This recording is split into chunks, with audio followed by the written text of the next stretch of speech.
Asante kwa ajili ya Roho aliye katikati yetu atumikae pamoja nasi. Roho wa maarifa na ufahamu na hekima. Roho atupae kuyajua mambo yaliyofichwa katika ufalme wako. Tunajiweka wakfu kwa ajili ya kusikia. Tunaomba usikivu kwa kila mmoja, ukapata kusema naye kwa lugha iliyo nyepesi. Ukiendelea kuwapa watu wako haki iliyopatikana kwa njia ya imani katika Kristo Yesu. Asante kwa sababu ya uzima wa milele. Asante kwa uponyaji wa mwili. Asante kwa sababu ya mafanikio katika maisha. Ni katika jina la Yesu Kristo tunakushukuru. Kanisa tuseme amen. Tumpe Yesu makofi mazuri tunapokaa. Ninawasalimu kwa jina la Yesu. Mwana kondoo ameshinda. Shalom. Mgeuke jirani yako mwambie shalom. Haleluya. Jamani haleluya. Wenye haki haleluya. Wana wa Mungu haleluya. Amen. Awali ya yote niwashukuru. Naona Mungu anatupendelea. Hali ya hewa ni nzuri na kila mmoja ana furaha. Na ninakukaribisha wewe ambaye umekuja kwa mara ya kwanza. Hatukuwepo pamoja na wewe na leo ndio umefika. Mungu akubariki. Na kama umefika kwa mara ya kwanza nipungie tu mkono kwa mbali. Amen, amen. Tuwakaribisha kwa makofi. Kitu tofauti Amen.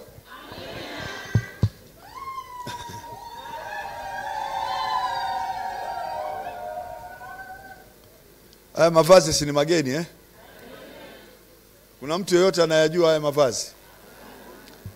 Sio rahisi Hii kwa Wayahudi inaitwa kipa.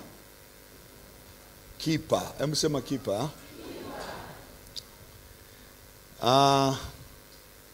Kipa kwa Kiyahudi maana yake upatanisho. Kwamba Wayahudi walipokuwa wanavaa wanaenda mahali patakatifu sikukuu ya upatanisho, walikuwa wanasema tunaenda kwa ajili ya upatanisho, lakini pia inaitwa ni siku ya kisasi cha Bwana. Kama nilivyotangulia kusema, Mungu anapokuokoa anaenda kwa adui zako kwanza. Amen. Anaanza kupiga kwanza adui ili we utoke. Anaposema alitukomboa, neno kukomboa linatoka katika lugha ya kwamba alienda kuingia katika kambi ya maadui, akiwaangamiza maadui, ndio anakuambia sasa nawe toka. Alifanya Misri, wazaliwa wa kwanza wakapigwa, wa mwanadamu na wa mnyama, na miungu pia yao ilipigwa. Amen. Alafu asubuhi Israeli wakatoka. Bwana asifiwe. Ukisoma Naumu sura ya 2 utakuta mstari wa 9, neno lasema simameni, simameni wala hakuna angalia nyuma. Simameni, mteke nyara vitu vya thamani, mteke dhahabu na fedha na vitu vya thamani, akiba ya vitu vizuri visivyoisha. Lakini hakuna naye angalia nyuma. Mungu alianza kupiga adui na wana wa Mungu wakaogopa, wakaanza kukimbia. Mungu akabidi awarudishe wana wa Mungu, njoeni mchukue fedha maana adui waliowashikilia mkao maskini, msikimbie kwa sababu nimeshawaharibu. Amen. Sasa hii inaitwa kipa, ni katika moja ya kanuni za Wayahudi kuvaa siku especially siku kama ya leo. Amen. Hili vazi linaitwa taliti. Taliti ndio lile linasemwa kwenye maandiko matakatifu, alishika upindo wa vazi lake, alishika upindo wa vazi la Myahudi, alishika upindo.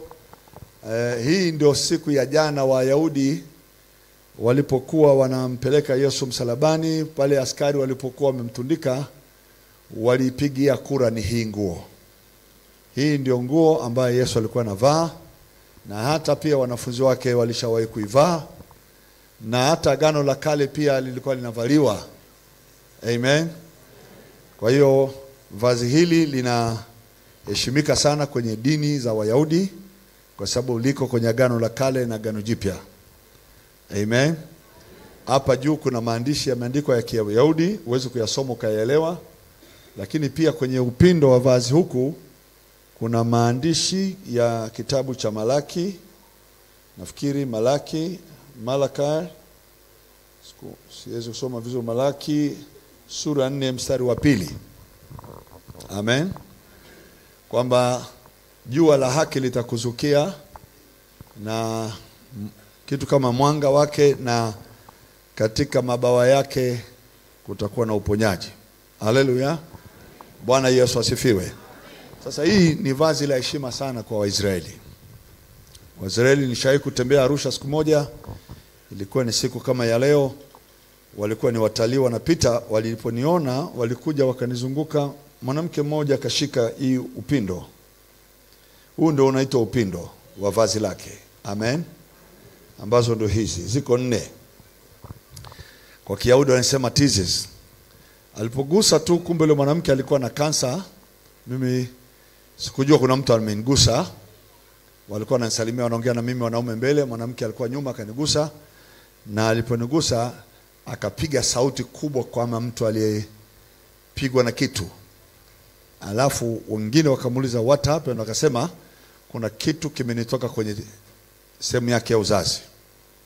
Kwa hiyo baadaye tukaja kugundua kulikuwa na uvimbe ulioondoka kwenye uzazi wake. Kwa hiyo Mungu anaponya mpaka hivi sasa. Sema amen, amen. Na hao ni Wayahudi, sio waliookoka. Hao ni Wayahudi tu wa Israeli walioko wanakuja kutalii, lakini wanajua maana hili. Wanasema kuhani ataliweka ili vazi begani mwake, na yeye anayemuona kuhani akipita kama ana tatizo, atakapogusa upindo wa vazi lake atapokea lile jambo alilotaka. Ndio maana yule mwanamke alitokwa na damu, alienda kaligusa na akapokea uponyaji wake. Bwana Yesu asifiwe. Sasa leo kwa sababu ni siku yangu ya kulivaa, mniwie radhi nikae hivi. Amen. Nipendeze kama Mwisraeli. Amen. Si mna amani eh? Haleluya. Wenye amani sema amen. Unajua Ukristo umetokana na Wayahudi. Na Yesu mwenyewe anasema wokovu unatoka kwa Wayahudi. Wokovu hautoki mahali pengine. Wokovu unatoka kwa Wayahudi. Yesu mwenyewe anasema. Na kama Ukristo chanzo chake ni Israeli kwa Wayahudi, na ninyi wote mlioko hapa ni ndugu zangu. Haleluya. Ninyi ni ndugu pamoja na mimi, kwa sababu tumeunganishwa kwa damu ya Yesu kuwa kitu kimoja. Haleluya. Kwa hiyo na wewe pia jivunie. Amen. Maana maandiko yanawaambia na ninyi pia mmekuwa Waisraeli kwa kuamini. Sema amen, amena. Sema kwa sauti amen. Kuna maneno ya Mungu ya Agano la Kale yaliyoandikwa kwa Wayahudi peke yao, ambayo hayakuingizwa kwa mataifa. Yalikuwa kwenye Agano la Kale. Lakini Yesu alipokuja, amen, akaamua yale yaliyokuwa kwa Wayahudi peke yao yaruhusiwe kwenda kwa watakaoamini kwa mataifa. Kwa hiyo yakaandikwa kwa mataifa kwamba na wao ni nani. Haleluya. Hebu fungua pamoja na mimi kitabu cha Mtume Petro wa kwanza. Is it Petro wa kwanza? Hebu twende tukaangalie kwenye kitabu cha Mtume Petro. Bwana asifiwe. Sema amen. Wenye haki sema amen. Haleluya. Petro wa kwanza sura ya 2. Na kuonyesha tu mambo ambayo Wayahudi pia walikuwa wamepewa, hayo yalikuwa kwao, lakini yameruhusiwa, yamekuja kwetu. Bwana Yesu asifiwe.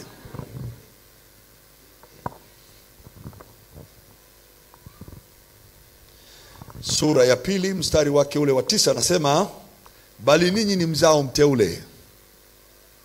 Nyinyi mnaomwamini Yesu mumeingizwa kwenye eneo la kuwa mzao mteule. Hebu sema amen. Anasema la pili, mmekuwa ukuhani wa kifalme, taifa takatifu, watu wa miliki ya Mungu, mpate kuzitangaza fadhili zake yeye aliyowaita mtoke gizani mkaingie katika nuru yake ya ajabu. Ninyi mliokuwa kwanza si taifa. Mnasikia ninyi mliokuwa kwanza si taifa, bali sasa ni taifa la Mungu. Mliokuwa hamkupata rehema, bali sasa mmepata rehema. Mpigie Yesu makofi mazuri kabisa. Kwenye hili eneo mumeingizwa tayari kwenye ukoo wa wana wa Israeli, kuzirithi baraka walizopewa waliokuwa Wayahudi, waliokuwa wana wa Abrahamu, Isaka na Yakobo. Kwa kuwa mmemwamini Yesu tayari, na kipawa kile cha ile damu iliyomwagika kilichowanunua kikawafanya sasa kuwa mali yake. Amen. Akalichukua lile agano la Wayahudi akaligeuza likaja na kwenu. Akawaambia wanafunzi wake, enendeni ulimwenguni mote mkawafanye mataifa yote kuwa wanafunzi wangu, na mkawafundishe kuyashika yale yote niliyowaamuru. Haleluya. Sema amen, amen. Alafu kwenye kitabu cha Ufunuo wa Yohana sura ya 5, hebu tuende tusome. Ufunuo wa Yohana sura yake ile ya 5, nianze mstari wake wa 8. 5 na mstari wake wa 8. Story ya kitabu hiki ni kwamba Yohana katika sura ya 4 alichukuliwa akaenda mbinguni. Sura ya kwanza na sura ya pili kitabu cha Ufunuo, sura ya kwanza ni Yesu anajitambulisha kwa Yohana pale Patmo. Amen. Alijitambulisha kwa kuwa alivyokuwa katika utukufu wake, na akajisema yeye ni nani kwa Yohana, akisema yeye ni wa kwanza, yeye ni wa mwisho, Alfa Omega. Amen. Alionekana amekufa, sasa yu hai. Akajionyesha kwa Yohana ndani ya kanisa kwenye vinara vya taa 7. Alafu kwenye sura ya pili Yesu akamtambulisha Yohana kwenye makanisa yalivyo. Akamtembeza kwenye makanisa 7 na sura ya 3. Amen. Sura ya 4 kitabu cha Ufunuo, Yohana anachukuliwa kutoka duniani, anaondolewa Patmo. Akasikia sauti kama sauti ya parapanda ikaita ikisema, panda huku juu. Yohana akapanda mbinguni, akaenda kuona yaliyoko mbinguni. Sasa ya duniani na kanisa yameisha, hayaoni tena ya kanisa. Akaonyeshwa mbinguni kulivyokaa kiti cha enzi na wale waliokaa kwenye kile kiti. Haleluya. Akaonyeshwa na ule uongozi wote wa malaika wazee 24 wenye uhai wanne wanavyokaa, na mambo yaliyoko mbinguni yanayeshughulikia dunia inavyoendeshwa. Haleluya. Bwana asifiwe. Sasa sura ya 5 kukawa na story ya kitabu ambacho hicho kitabu hakuna anayeweza kukitazama wala kukifungua muhuri zake. Na hicho kitabu kilikuwa kimefunga siri, kimefunga mambo yaliyokuwa yameandikwa watu wakisoma wasielewe. Na hayo mambo yaliyokuwa yameandikwa kwenye kitabu cha Agano la Kale, sasa anakuja anataka kumuonyesha Yohana hicho kitabu kinatakiwa kifunguliwe. Haleluya. Sasa Yohana akasikia yule malaika na wale wazee 24 wakiwa wanazungumza, hakuna awezaye kukifungua wala kukitazama. Pakakosekana mtu mbinguni na duniani hakuna wa kukiangalia wala kukifungua muhuri zake. Yohana akalia kwenye hichi kitabu akiwa kule mbinguni. Ni mtu wa kwanza aliyewahi kulia akiwa mbinguni. Bwana Yesu asifiwe. Akalia, akaambiwa na mmoja katika wazee 24, usilie, yuko simba wa kabila la Yuda, yeye aliyekufa na amefufuka yu hai. Amen. Yeye ana amri ya kukifungua hicho kitabu na kuzivunja mihuri zake. Kwa hiyo Yohana akaona mtu ameketi mkono wa kuume wa kiti cha enzi, naye anachukua kile kitabu. Haleluya. Haleluya. Sasa na kile kitabu kilipokuwa kinatolewa, anakichukua sasa Yesu mkononi kwa yule aliyeketi kwenye kiti cha enzi. Biblia inasema wazee wale 24 na wale wenye uhai wanne waliokuwa na mabakuli ya dhahabu yanayobeba maombi ya watakatifu wayapeleke mbele za Mungu, Mungu ayajibu yale maombi. Wale wenye uhai na wazee 24 wakaanguka kumuona tu Yesu anachukua kile kitabu. Haleluya. Wakaanguka chini. Walipoanguka wakainuka sasa, hawabebi tena maombi, wakaanza wimbo mpya. Sasa nataka tuone huo wimbo. Sema amen, amen. Uone mambo ambayo Yesu alichotufanyia sio jambo la kawaida. Mpigie Yesu makofi mazuri kabisa. Biblia inasema kuanzia ule mstari wa 8, hata alipokitoa kile kitabu, huyo ni Yesu, hao wenye uhai wanne na wale wazee 24 wakaanguka mbele za mwana kondoo. Kila mmoja wao ana kinubi na vitasa vya dhahabu vilivyojaa manukato, ambayo ni maombi ya watakatifu. Nao waimba wimbo mpya. Wale wazee wanaimba wimbo mpya wakisema, wastahili wewe kukitoa hicho kitabu. Huu ni wimbo huu. Haleluya. Mbinguni wanaimba. Sema amen. Wanaimba wimbo mpya unaosema, wastahili wewe kukitoa hicho kitabu na kuzifungua muhuri zake, kwa kuwa ulichinjwa ukamnunulia Mungu kwa damu yako watu wa kila kabila na lugha na jamaa na taifa. Unasikia hiyo lugha Ukawafanya kuwa ufalme na makuhani. Ufalme na makuhani kwa Mungu wetu. Ukawafanya kuwa ufalme na makuhani kwa Mungu wetu. Nao hao watu walionunuliwa kwa hiyo damu, amen, nao wanamiliki juu ya nchi. Mpigie Yesu makofi mazuri kabisa. Kila aliyoko hapa, kila aliyemwamini Yesu uliyekaa kwenye kiti hichi, umeingizwa kwenye hili andiko. Yani wewe unaweza ukajiona wewe ni wa kawaida, lakini andiko limeshakupeleka mbinguni. Umetamkwa mbele ya kile kiti cha enzi. Uliwanunua watu wa kila kabila na lugha na jamaa na taifa. Haleluya. Ukawafanya. Maandiko haisemi atatufanya. Ameshatufanya sisi kuwa ukuhani na ufalme. Nasi tunamiliki wapi? Juu ya nchi. Wow. Haleluya. Hebu sema, nimenunuliwa kwa damu ya Yesu Kristo. Kuanzia saa hii maisha yangu ni ya ukuhani na ya ufalme kwa Mungu. Nami namiliki hapa juu ya ardhi hii. Hamna kitu kitakachonimiliki katika jina la Yesu. Hebu sema tena, ninacho kipawa cha kumiliki. Sema, hicho kipawa nimepewa kwa gharama ya damu ya Yesu. Ongeza sauti, kwa damu ya Yesu. Sema tena, miungu haitanitawala. Sema kabisa, manyoka ya shetani hayatanitesa. Magonjwa yao, laana zao, kwa jina la Yesu. Nimepakwa mafuta ya utawala juu ya nchi. Amen. Wana wa Mungu, piga makofi mazuri kwa Yesu. Haleluya. Sema amen, amen. Watu wa Mungu, mpo hapa? Mgeukie jirani yako, mwambie, unajua kwamba unatawala. Mwambie kabisa, unafahamu hiyo? Muulize, sasa unafanyia wapi kazi yako ya utawala? Haleluya.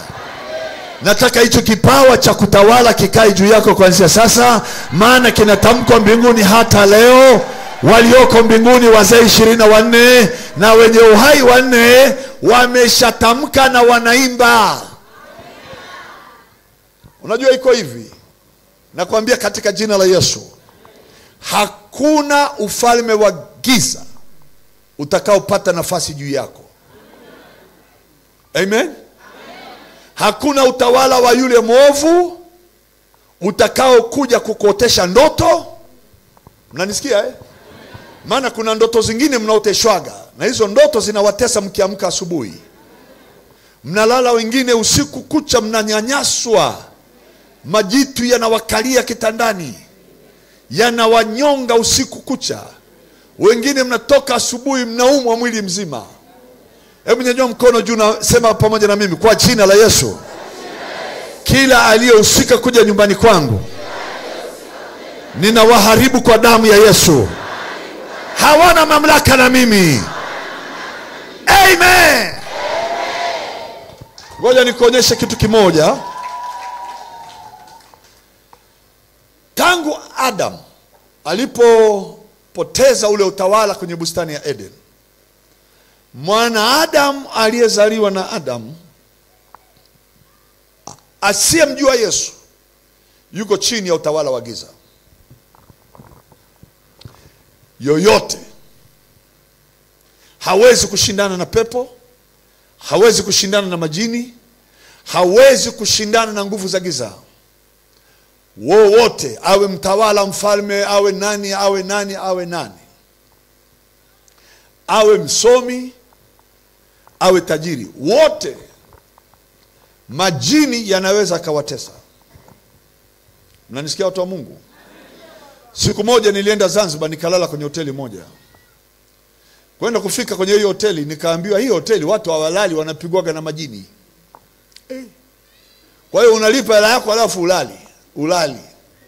Nikasema mimi naomba nilale. Yule mwenyeji akaniambia usilipe, maana inawezekana usilale.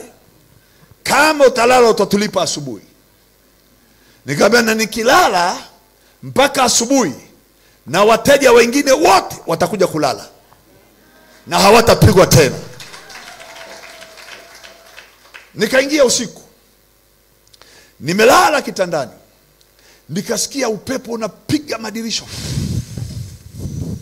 Nikasema Zanzibar kuzuri, kumbe jamaa wanatafuta jinsi ya kuingia. Nimetulia, nikasikia kama mtu anatembea kwenye corridor chini pale. Nikateremka chini kwenda kuangalia kwenye corridor, hamna mtu. Yule jamaa wa reception naye kashatoroka. Namtafuta simuoni. Sema potelea mbali. Nikaingia kwenye room yangu, sioni kitu chochote. Nikasema labda yule jamaa wa reception alikuwa anatembea kwenye nyumba. Nikalala. Sikuota ndoto, sikusumbuliwa. Nikaamka asubuhi. Nimeamka asubuhi, yule bwana anakuja, anasema upo, anagonga. Nikasema nipo. Ananiamsha saa 2. Unaendeleaje? Nikamwambia niko vizuri. Umeamka? Ndio. Usiku wako umeishaje? Nikamwambia uko vizuri. Akaniambia hakuna mtu ameweza kulala kwenye nyumba kwa zaidi ya miaka 20. Akaniambia sasa tunaomba hivi, wewe tukukabidhi hii nyumba ufanye biashara. Nikamwambia mimi sio mfanya biashara, na mimi nataka nikuaminishe, popote penye mashetani watahama kwa sababu yako katika jina la Yesu, kwa sababu umetiwa mafuta.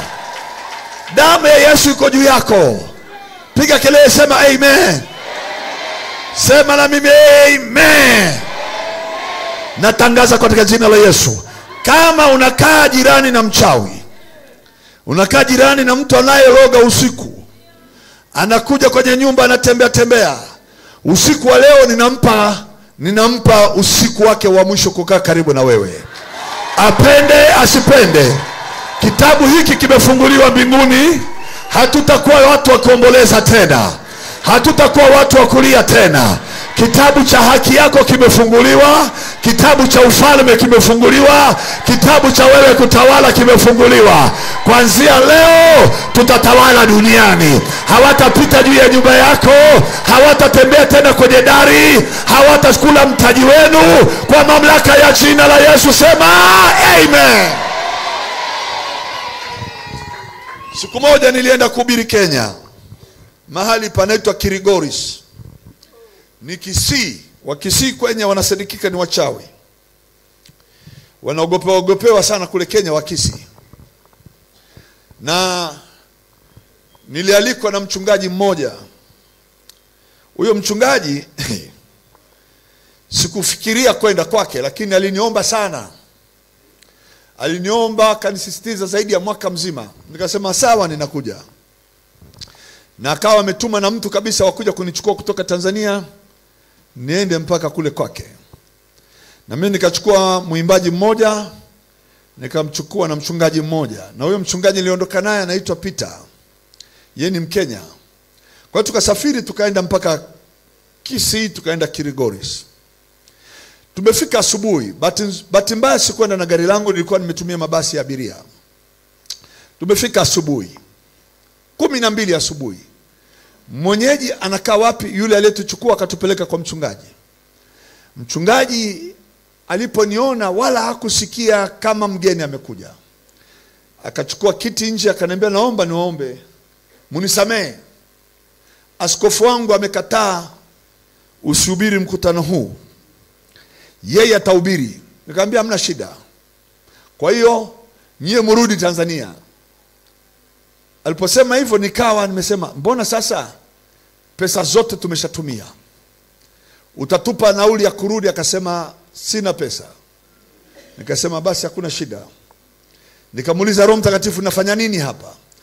Akaniambia, nimekuleta uhubiri injili. Nikawaambia wale niliofuatana nao, Pastor Peter na yule dada mwimbaji anaitwa Ana Ani. Nikamwambia tunahubiri mkutano. Sema tutahubirije sasa, mwenyeji ametokataa. Anasema ni askofu wake atahubiri. Na mfahamu askofu wake ni mhubiri mkubwa sana kwa Kenya. Ni watu wenye jina kubwa. Sema sasa kama askofu wake atahubiri, sisi tutahubirije? Nikamwambia Mungu ameshaniambia tunahubiri injili. Mimi sijui, kumbe shetani naye hakutaka nihubiri pale. Alitaka nizuiliwe kwa sababu anajua na naenda kufanya nini. Mnanielewa eh? Haleluya. Nikatoka nikamwambia yule mchungaji Peter mwenzangu, nikamwambia sasa mkutano tunafanya, nimeuona uwanja kati tunaingia hapa, twende tujue nani mwenye kiwanja. Alafu tutafute mahali pa kulala. Alafu tuangalie ni hoteli gani tutakula, tutalipa mwishoni. Katika kutembea kwa miguu mchungaji mwenyeji kasharudi ndani kulala. Nikaona hoteli imebandika matangazo. Picha yangu iko kwenye tangazo na picha ya yule askofu. Mwenyeji alishatengeneza matangazo, lakini kapigiwa simu na askofu wake, siwezi hubiri na mhubiri mwingine, nitahubiri peke yangu. Kwa hiyo sasa na yeye anamheshimu askofu wake, imebidi aniache. Na mimi nimetoka mbali. Kwa hiyo nilipoona hoteli imebandika matangazo yangu kwenye mlango, nikasikia sauti inaniambia, nenda hapo ukale chakula na utakula hapo na kulala.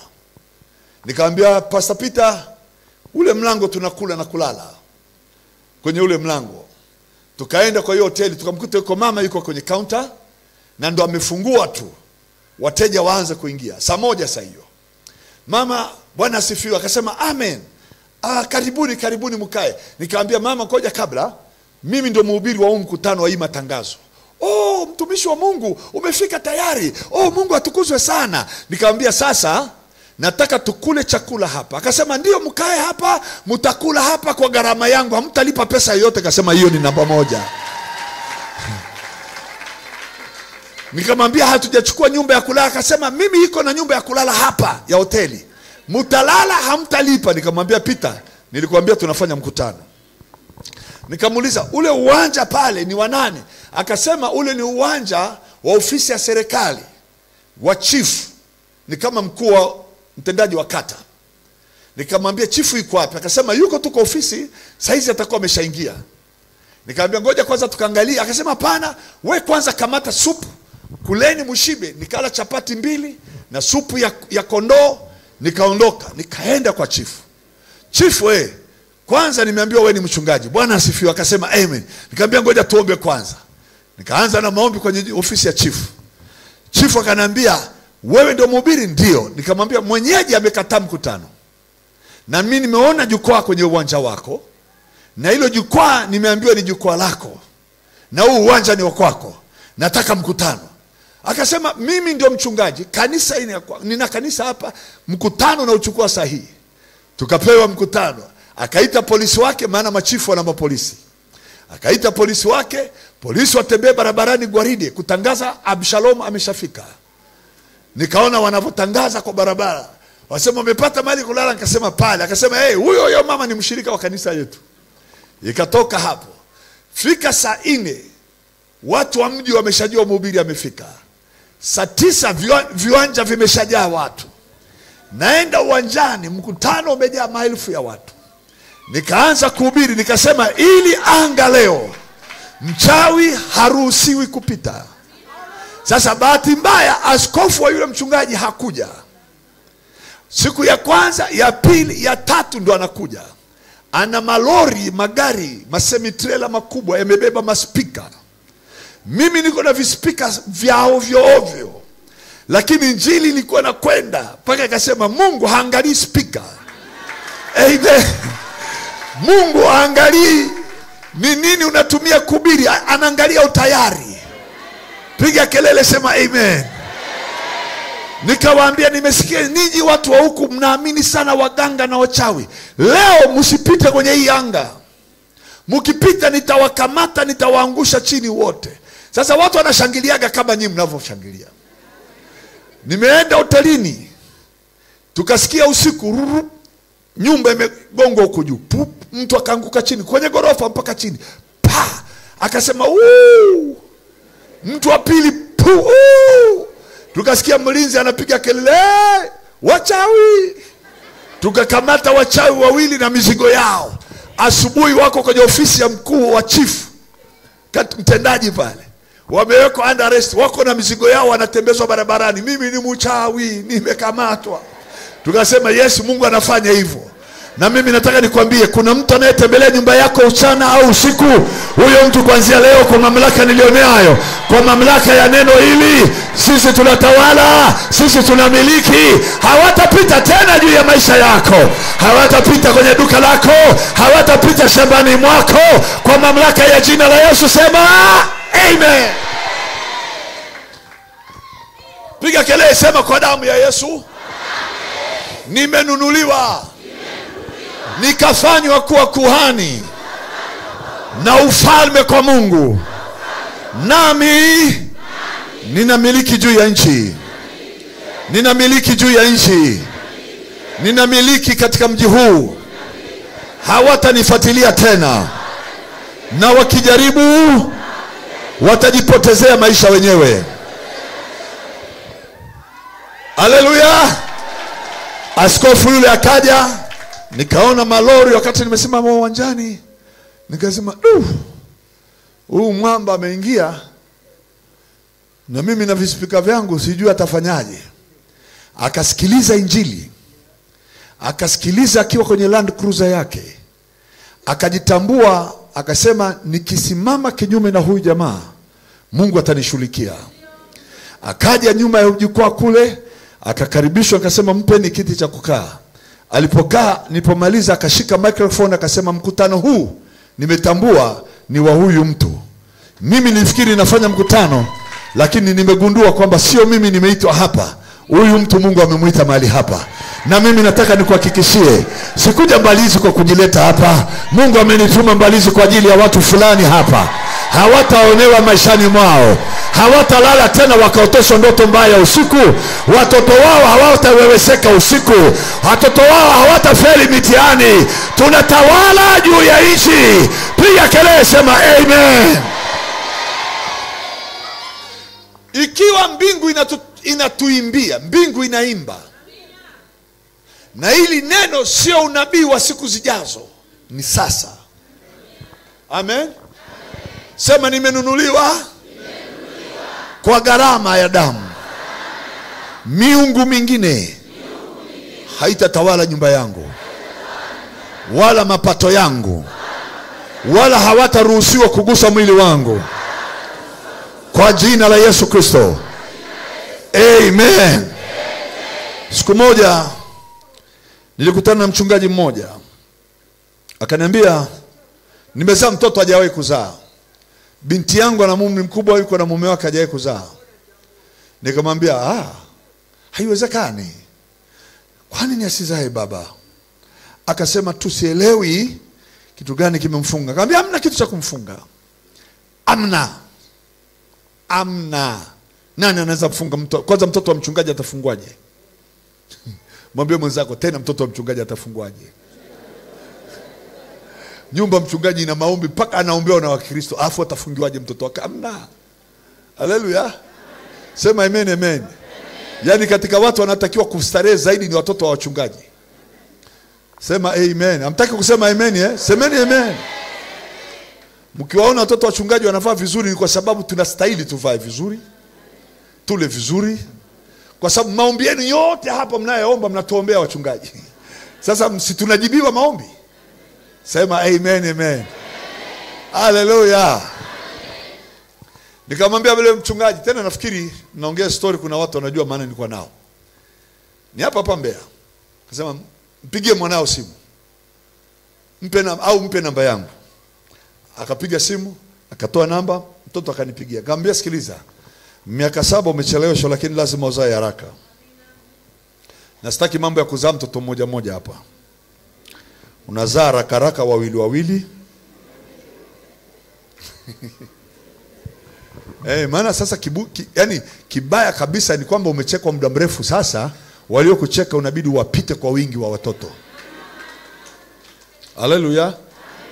Nikamwambia yule binti, kama bado unamwamini Yesu, nendeni mkatafute ushirika wa meza ya Bwana.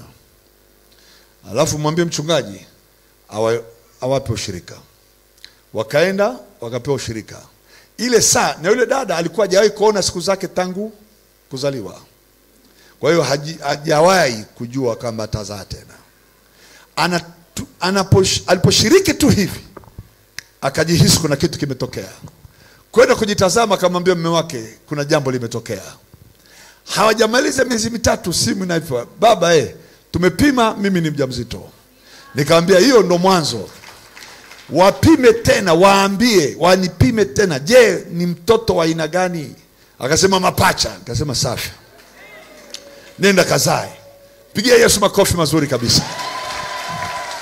Nilikuwa kwenye nchi ya demokrasia ya Kongo. Halo?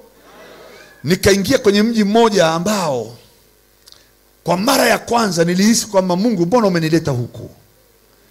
Nasikitika kwa sababu ni mbali. Barabara huko ndani katikati ni misitu tu. Gari inaendeshwa speed hatufiki. Gari ni mpya nzuri kabisa. Ninasindikizwa na Land Cruiser kama 3. Zimenichukua kutoka Uganda, airport ya Arua, tukaingia boda ya Aru, tukatoboa sasa misitu. Tumeenda, ndugu, tumeendesha gari vijana wanakimbiza. Gari inaenda, Land Cruiser mpya kabisa. Hizi LX. Tumefika sasa, namwambia Mungu njiani, kwa nini Mungu unanileta huku mbali namna hii? Halafu hujasema na mimi ili nichukue pesa ya akiba. Maana sioni huku kama kuna watu. Sasa Mungu, na naangalia huku njiani kama hakuna watu, vibanda vya polisi, vibanda na kambi za jeshi. Sasa Mungu, naenda kuhubiria nani huku?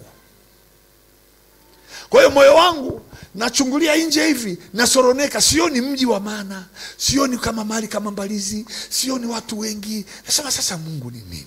Tukifika tunakuta geti la polisi, nashushwa mimi, naambiwa ndugu mgeni, piga muhuri, tunapiga muhuri kwamba umeipita hapa, na kaguliwa, napelekwa. Sasa nikafika ile eneo, giza limeingia. Kwa hiyo sijui hata kama kuna watu kiasi gani.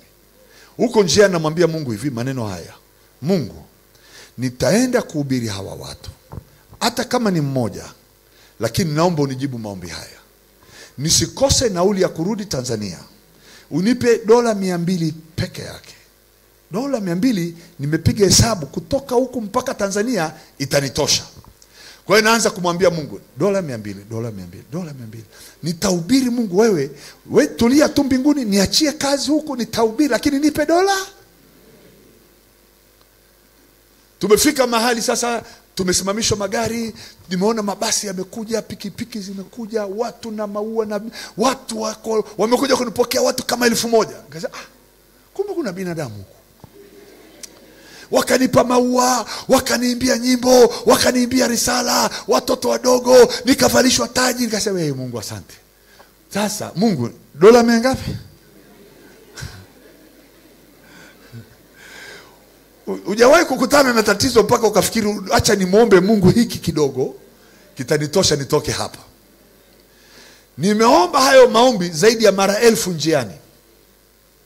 Siamini huko kama nikienda nitarudi Tanzania vizuri. Sijui nitatoa wapi nauli. Mimi nilifikiria tu ni karibu tu na hapo Uganda. Sasa nikapelekwa kwenye mji, hamna umeme, ni watu wana generator zao na sola. Lakini tukafika mahali kwenye nyumba, nikaifurahia sana nyumba. Nzuri mno. na mapolisi wako kwenye geti, wamefungua geti. Nikauliza, hapa ndio tutalala? Akasema hapa utalala, hapa ni mahali salama, wala usiogope pastor, utakaa vizuri hapa. Nikasema nyumba ya nani? Akaniambia ni ya Mkristo tu. Safi. Amejenga nyumba nzuri hivi. Nikashukuru Mungu, $200 tu. Usisahau nipe. Kuna mtu atajibiwa maombi kama mimi ninayoomba. Kuna mtu atajibiwa hapa leo. Sema amen, amen. Ni kiwango nilichukua nafikiri kitanitosha tu kwa safari basi, lakini majibu nitakayoyapewa hapo Mungu ananipa zaidi ya hiyo kitu. Sema amen, amen. Nikafika nikapokelewa kwenye ile nyumba, chakula kimeandaliwa, hakuna cha soda hapo, hakuna kunywa soda. Kitu kilichonishangaza, tunapewa champagne, zile juice ambazo za kwenye harusi ambazo hazina pombe, ndio tunamiminiwa. Akasema hawa jamaa hamnaga soda kwao, hakunaga maji, ni champagne. Basi nikaamua na mimi nikanywa champagne, tukala chakula. Kijana mdogo tu akaniita, wa kama miaka 30 hivi na 3 na 4, akaniita, anaitwa Martin. Akaniambia, papa naomba tuongee. Nikamwambia ndio, unasemaje? Kanifuta pembeni. Papa, mimi nafanya ndoa miaka 7. Mke wangu hapana zala. Naomba uniombee mke wangu apate kuzaa mtoto. Sasa mimi hayo maombi sio maombi kwangu. Hayo mimi ni elimu ninayo. Katika Yesu aliyekaa kwenye tumbo la Mariamu, akazaliwa na bikira, alikaa tumboni, alifanya nini? Nikasema Martini, hiyo hakuna shida. Mke wako lazima azae. Lazima. Akanishika mkono, nikamshika, nikamwambia, Bwana Yesu asante, umempa Martini watoto wa kiume wa kwanza. Amen, Martin, utapata mtoto wa kiume. Akaniambia, nina bahasha hapa, naomba papa, hii ni sadaka yangu pia. Nikachukua bahasha, nikaiona nzito. Nilipoiona nzito, kwa akili yangu ikasema, hii ni pesa ya Wakongo, inaitwa makuta, faranga. Nikajua inakuwaga na uzito, karatasi yake ni nzito kuliko ya Tanzania. Kwa hiyo ikiwekwa 500 kwenye bahasha, utafikiri umechukua milioni. Nikaiweka, kajua hii ni makuta. Sikuiangalia. Nimeingia kwenye bedroom yangu, nimelala saa 6 saa 7 za usiku, nikaambiwa angalia ile bahasha. Kwenda kuifungua, $1,000, ambayo ni sawa na milioni 2 ya Tanzania. Nikapiga kelele, nikamwambia Mungu, si nilikuomba 200? Sasa unanipa nyingi namna hii ya nini? Mimi nilikuomba 200. Sasa unanipa 1,000. Potelea mbali. Kesho niletee watu nihubiri. Nitahubiri hujawahi ona. Nikaeka bahasha yangu hapo, naiangalia, nimelala, naiangalia kila saa, ipo ni yenyewe, naifungua, ni 1,000. Mimi nimeomba. Kuna mtu hapa na maombi ya kiwango fulani, lakini nakwambia Mungu anaenda kujibu zaidi ya hicho kiwango unachoomba. Jamani, kitabu mbinguni kimefunguliwa. Sema amen, amen. Na bakuli la maombi watu wameanguka nalo, alafu wanainuka wanaimba wimbo, wewe ni mfalme. Mwenye akili atanielewa nacho kiongea. Hebu piga kelele, sema ninaimbiwa wimbo huko. Sema kwa sauti, nimenunuliwa kwa damu, na wananiimbia wimbo kwamba mimi ni mfalme huku duniani na kuhani na ninamiliki juu ya nchi. Haleluya. Nimelala, nimeamka asubuhi mapema saa 1, nachungulia dirishani, namuona Martini amerudi.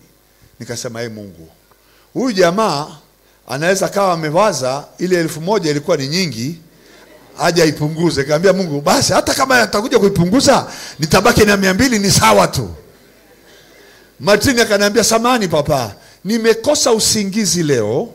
Mungu amesema na mimi, ile pesa nakupatia ilikuwa ni kidogo, sasa nimeleta nyingine. Akaleta $700. Nikamwambia Mungu, sasa Mungu, mimi naomba usinipe tena hela. Hii inatosha, $1,700. Tunaelewana Maana inanitosha, nitafika Tanzania, hela ni nyingi, nitabaki nayo. Zaidi ya milioni 4 sasa ninayo. Na shida gani tena mimi? Mungu umenifanyia namna hii. Sasa fanya hivi, waambie watu asitoe tena. Sasa mimi nipige injili. Kwani Mungu aliwaleta tena watu watoe? Hawakutoa. Na mimi sikutaka tena pesa. Watu wakaanza kuja. Mwanamke mmoja alikuwa hajawahi kuzaa miaka 14. Alafu kwenye matiti yake kuna kansa. Moja, ziwa moja limeoza kabisa, linatakiwa wiki ijayo likakatwe. Ili lingine nalo lina maumivu, yana uvimbe ndani, lakini bado halijavuja usawa. Nikasema kuna mwanamke wa namna hiyo na hajawahi kuzaa. Anayenitafsiria hapa anaitwa Dr. Daniel. Mimi sijui ni dokta wa huyu mwanamke.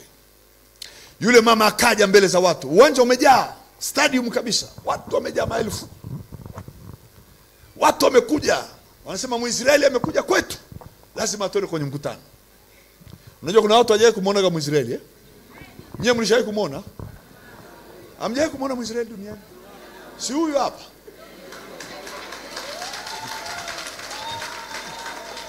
Bado hujamuona tu.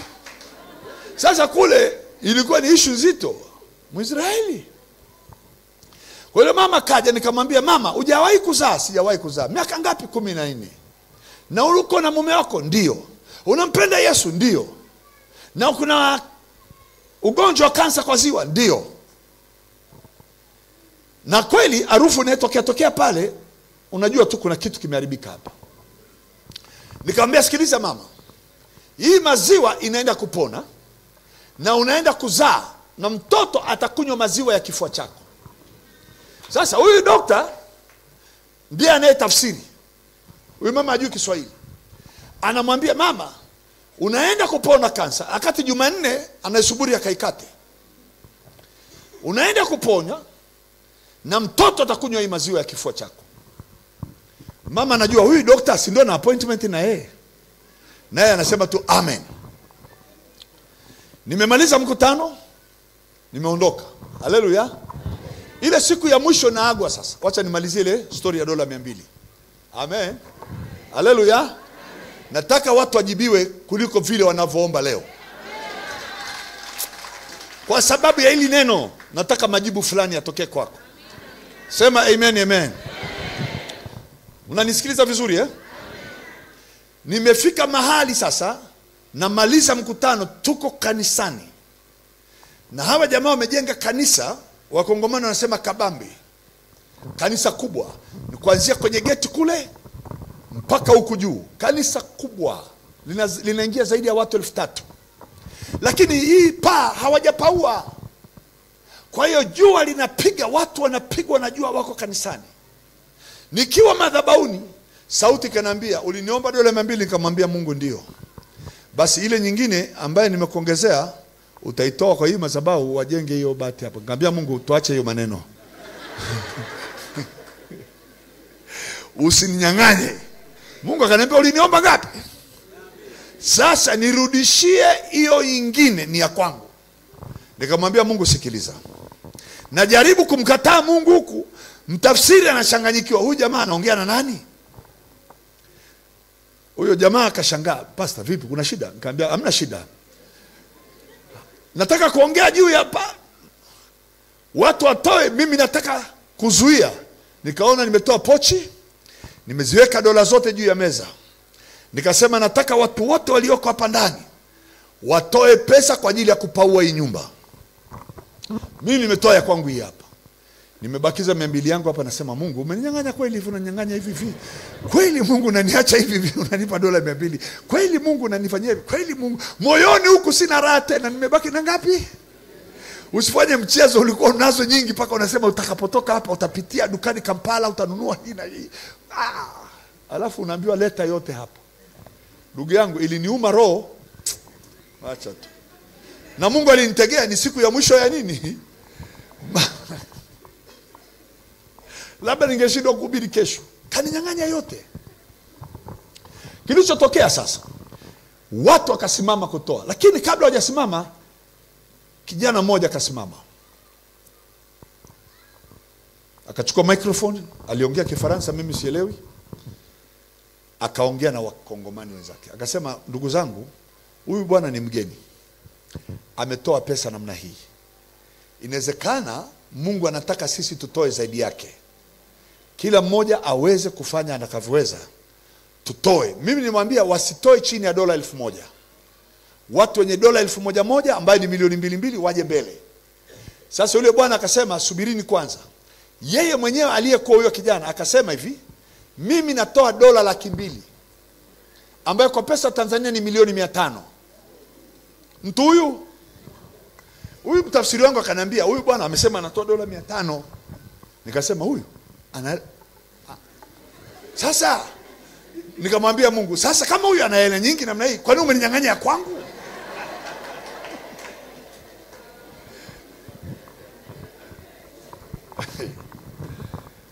Kwani Mungu tayari ameshatoa, anaongea na mimi tena? Wakainuka wa dola 1,100 na yeye 200,000, wakaja watu zaidi ya 1,000 hizi. Sasa kwa 1,100 maana yake ni dola milioni 2 zilizotoka siku hiyo, tena wanazo mfukoni. Ikanishangaza, wa dola 500 siku hiyo walipata pesa zaidi ya dola milioni 4. Mimi nikaondoka na dola yangu 200. Roho imeinama hivi, niambia Mungu, sawa tu, umenyang'anya poa, hamna neno, umenyang'anya, ili mradi hii itanifikisha tu Bongo, hamna shida. Haleluya. Sasa nimetoka kanisani, wameandaa pati ya chakula, pati kubwa. Yaani malori yalileta vitu kutoka Kampala vya sherehe ya mimi kula na watu. Yaani wale watu wa Katari kutoka Kampala wamekuja na malori kabisa. Viti, meza, mahema, wametandaza pale stadium. Sherehe ya kuniaga. Nikauliza kuna nini? Wakasema ni hii tumetengeneza hivi kukuaga. Yule mtu aliyetoa dola 200,000 ndiye aliyesema hawa waje. Sio kanisa, ni yule bwana mmoja. Sasa yule bwana aliyetoa dola 200,000 akanivuta pembeni kule kwenye sherehe. Samahani pastor, mimi nimefanya ndoa, mke wangu akazaa mtoto, lakini mtoto yule akameza arage, ikaingia kwa njia ya hewa, akaanguka akafa. Sasa mke wangu hajazaa tena. Nikasema huyu ndo mwenye dola 200,000, alafu mke wake hazai.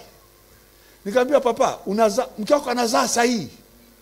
Yaani mpigie simu sahihi, hayuko pale, yuko Kampala. Mwambie anaenda kuzaa mwaka huu. Bila maombi anazaa. Akamwambia mke wake, niko na pastor hapa amesema unaenda kuzaa. Tukamaliza, lakini akanipa bahasha kubwa kama hii Biblia. Kubwa hivi. Akaniambia hii ukienda nyumbani utasalimia mama. Sasa hiyo bahasha ilivyokuwa kubwa hivi, mimi nikajua ameniwekea vitabu. Nikajiuliza huyu bwana ananiona mimi ni wakuja kutafuta vitabu vya kusoma huku kweli? Nikachukua hivyo vitabu vyake nikaeka kwenye meza hivi, nikaachana nayo, naongea na watu, akili yangu inaniambia vitabu. Nilipoenda bedroom kufungua niangalia vitabu, dola zimejaa. Ndugu yangu, nilipata zaidi ya pesa za Kitanzania zaidi ya milioni 100 na. Angalia, nimetoa ile nilikuwa nimepewa alafu nikanyang'anywa. Nikabaki. Ina maana ningeng'ang'ania zile, hii hela nisingepata. Tunaelewana Nikapata zaidi ya milioni 120. Fikiria. Sasa hizi ni dola kweli. Nazishika nazinusa, ni zenyewe. Mungu we, sijawaiona hiyo hela duniani. Mungu we, usingizi hauji, nazilalia kwa tumbo hapa, naziombea kwa jina la Yesu, naziona bado zipo.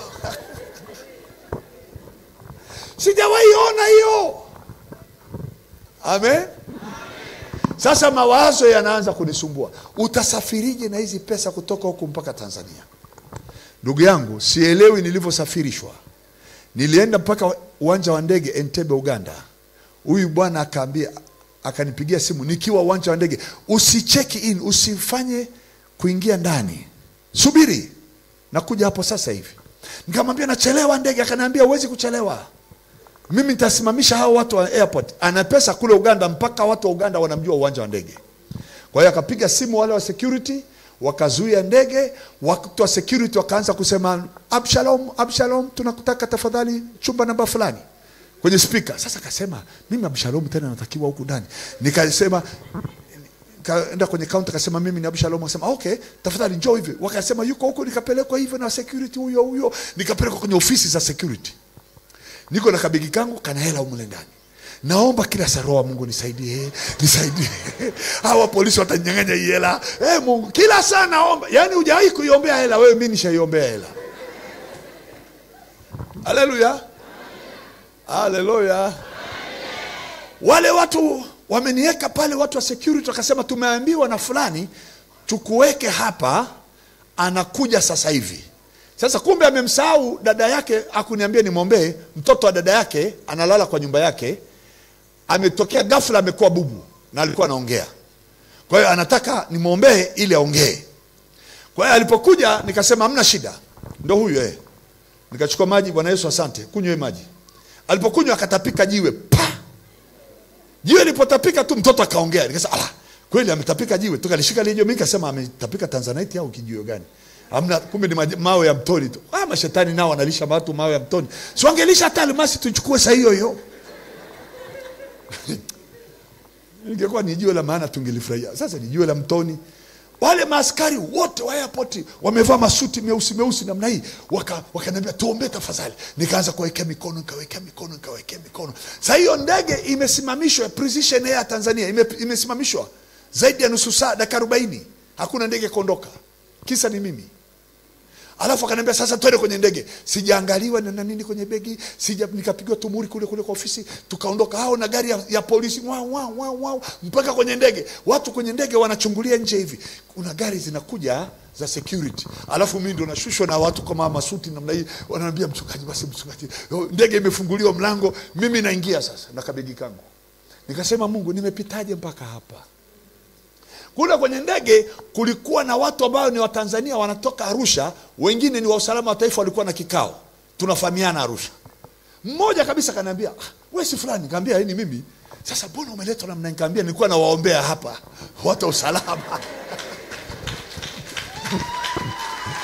Nilikuwa nawaombea. Paka pilot, paka mwendesha ndege anataka kujua wewe ni nani. Nikasema mimi ni pastor. Pastor? Ndege imesimamishwa isisafiri, tukusubiri wewe. Nikasema walihitaji maombi watu wa serikali. Tuombea basi na sisi. Nikaanza kuombea watu kwenye ndege. Nikasema hii saa nyingine Mungu anafanyaga njia pasipo na njia. Nikaweka begi langu hapo juu, naliangalia kila saa, lipo katika lipo. Sasa nawaza kitu kingine pastor, nawaza nikishuka Arusha, Kilimanjaro Airport, itakuwaje? Sasa kumbe niko na wakuu wa usalama hawa. Amen. Ile nashuka nasema pasa tupite hivi. Nikapitishwa na wao. Watu wa usalama na magari ya usalama, nikaingia huyo kama nilivyoingizwa ndivyo ninavyotoka huyo. Mpaka Arusha hata gari yangu sikuingia. Yule mwanamke akapata mimba. Namalizia hivi sasa. Amen. Yule mwanamke akapata mimba. Mimba ikaanza kukua, akaanza kuhudhuria kliniki. Nawaambia hapa kitabu kimefunguliwa. Hakuna atakaye kuonea duniani tena. Piga kelele, sema amen, amen. Najua hiyo haki unayo hapa. Hakuna wakutonea, na nyimbo inaimbwa uonewi tena duniani. Sasa napigiwa simu, papa, mama amepata mimba. Safi kabisa. Lakini iko tatizo. Tatizo gani tena? Tumeenda kwa hospitali, wamepima mimba, wamesema hamna mimba. Lakini mama anaona iko mimba. Kaambia saa nyingine madokta hawaruhusiwi kujua.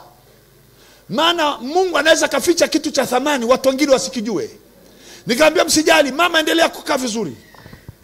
Mwezi wa 5, 6, wa 7 siku anajifungua, kaenda tena kwenye hospitali. Ile hospitali walimwambia siku zote usije hapa, maana tukipima hata kwenye vyombo hatuoni mtoto. Lakini mimba imeshakuwa kubwa. Siku kujifungua, wanamcheka, wanamwambia sasa unakuja kuzaa nini? Na hamna mtoto. Yule baba akatoka nje ya hospitali, akanipigia simu, akaniambia papa, mama yuko kwa hospitali sahi na wanasema hamna mtoto na mama anataka kuzaa. Nikasema mpe mama simu. Mama, Bwana sifiwe, amina. Sema asante Yesu umenipa mtoto mwanaume. Asante Yesu umenipa. mtoto ametoka. Hajamaliza maombi, mtoto huyo. Ndugu yangu, nakwambia ukweli, niliitwa kwenye birthday ya mtoto, party ya mwaka mmoja. Nikaenda Uganda kwenye birthday. Nilipewa basha kama hii tena. Imejaa. Halo? Nataka nikwambie hivi, kuna mtu hapa na maombi yake ya kidogo. Mungu hataki kufanya na wewe kidogo, anataka kwenda na wewe mbali. Kuna mlango unaofunguliwa mbele yako na hakuna atakayeufunga. Kuna damu imeshatangaza haki yako, kuna damu imeshatangaza baraka zako, kuna damu imeshasema wewe utawale. Hakuna atakayesimama na wewe akazuia baraka.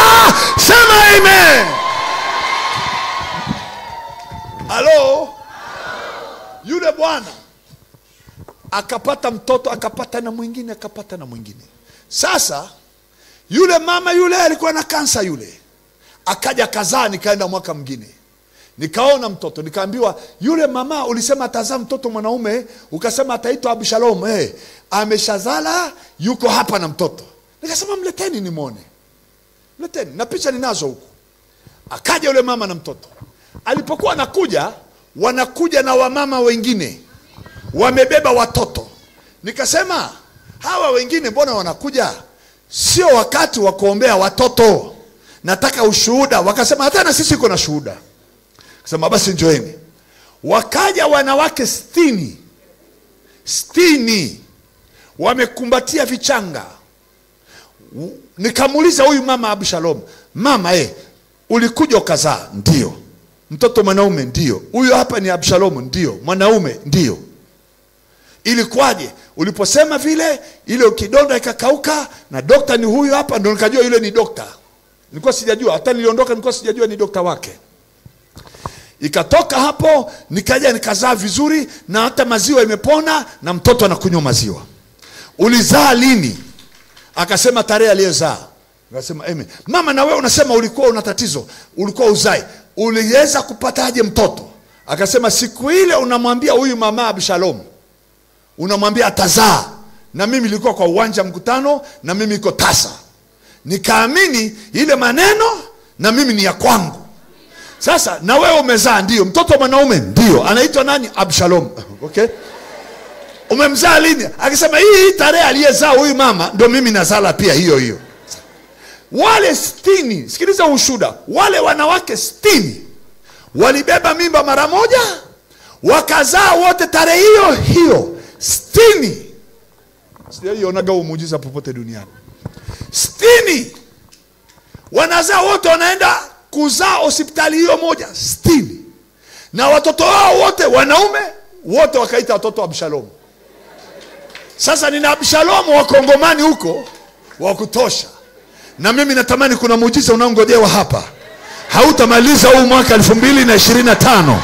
Huo muujiza huo hautakuja peke yake, unakuja na wengine zaidi. Hautakuja kidogo, unakuja zaidi.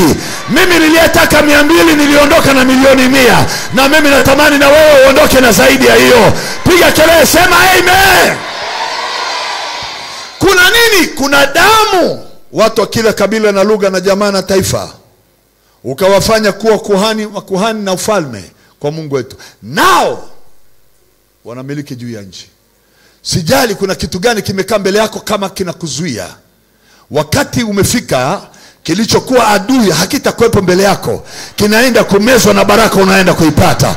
Kinaenda kumezwa na muujiza wako. Kuna muujiza unatokea ambao hata ungelipiga magoti uombe, usingeliwaza kwamba ungeliomba kwa kiwango hicho, lakini Mungu anakuja kwa kiwango cha juu kuliko mawazo yako na maombi yako.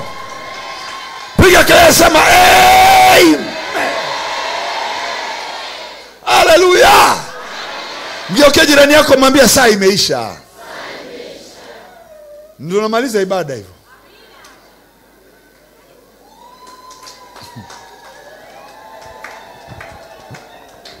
Weka mkono kwa kifua na mnaisema kuanzia leo, Bwana Yesu, najua unanijua haja ya moyo wangu, lakini kwa neno hili nabadilisha mawazo.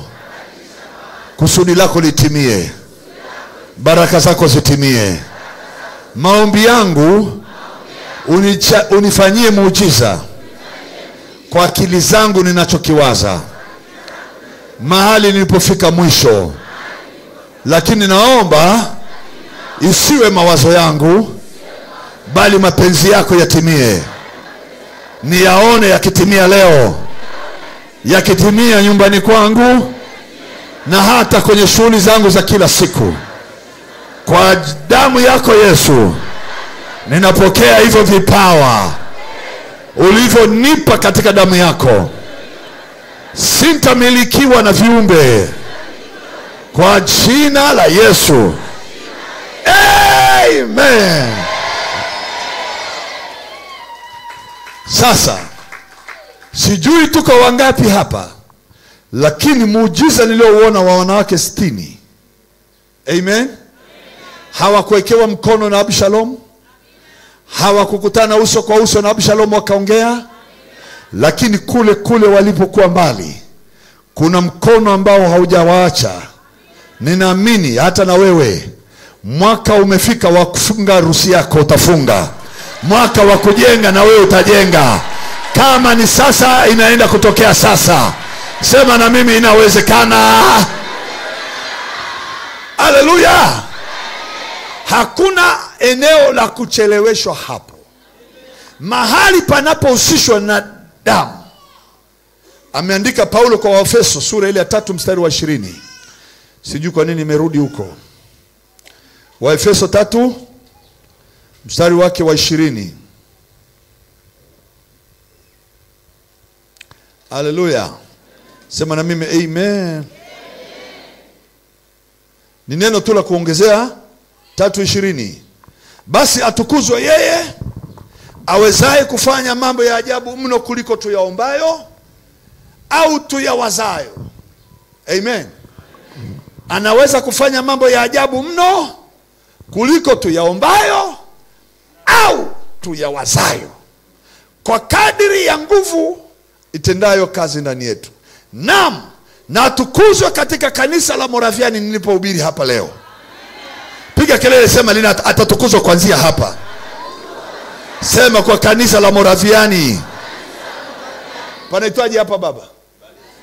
Mbalizi. Amen. Atatukuzwa kwa yule anayenisikia hapa, atatukuzwa na yule anayeenda kunisikiliza kwenye mitandao nyumbani, anayeenda kunisikiliza ofisini kwake, anayenisikiliza akiwa Tanzania, anayenisikiliza akiwa nje ya Tanzania. Roho wa Mungu anaenda kutembea kwenye mikono yako.